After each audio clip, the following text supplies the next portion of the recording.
Nathaniel Folkhead avait une bonne réputation d'homme d'affaires. Et donc, peu après son baptême, en 1886 ou 1887, il fut nommé trésorier de la maison d'édition Echo. Son travail était bon et les résultats étaient favorables, mais il avait une autre facette. Il était également un membre éminent des francs-maçons et de plusieurs autres organisations secrètes et ne voyait aucune raison pour laquelle il devait démissionner de ces organisations lorsqu'il est devenu adventiste du 7e jour. Cependant, son intérêt pour l'œuvre de Dieu commença à s'estomper et ses amis s'inquiétèrent de son bien-être spirituel.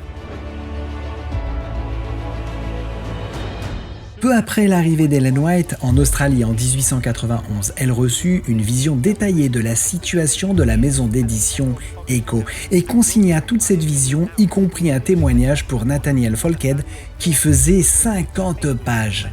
Quelque chose lui dit à l'époque de ne pas l'envoyer car il ne serait pas accepté.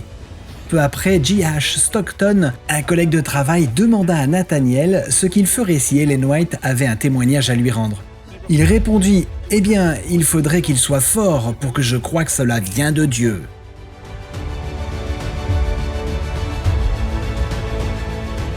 Peu de temps après, Nathaniel rêva que le Seigneur avait préparé un message pour lui par l'intermédiaire de Sir White. La fois suivante qu'il la rencontra, il lui demanda si elle avait un message pour lui.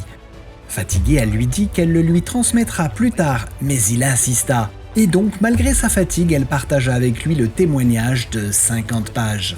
Ce faisant, elle fit des signes et des gestes que seuls les membres d'une loge maçonnique connaissent. Nathaniel l'interrompit et lui demanda si elle savait ce qu'elle faisait et si elle avait fait quelque chose d'inhabituel. Elle lui dit non.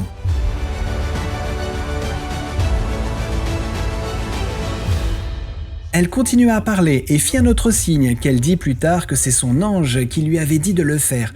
Nathaniel pâlit. Il ne l'avait appris que quelques jours auparavant et il n'était connu que de 6 personnes dans toute l'Australie. Il était impossible qu'une femme connaisse ce signe. Tout en poursuivant la conversation, elle fit un autre signe et Nathanael se souvint de la conversation qu'il avait eue avec J.H. Stockton quelques jours auparavant. Et il était pleinement convaincu que ce témoignage venait de Dieu.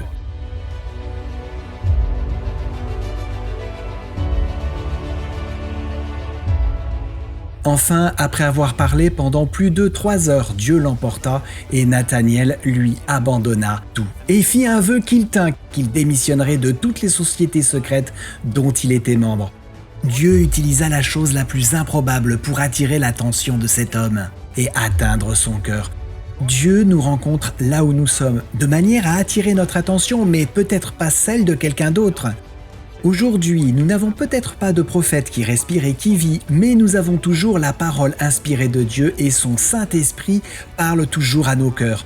Puissions-nous être sensibles, que nous tenions compte des avertissements des Écritures et que nous soyons à l'écoute du Saint-Esprit quand il nous parle d'une petite voix tranquille.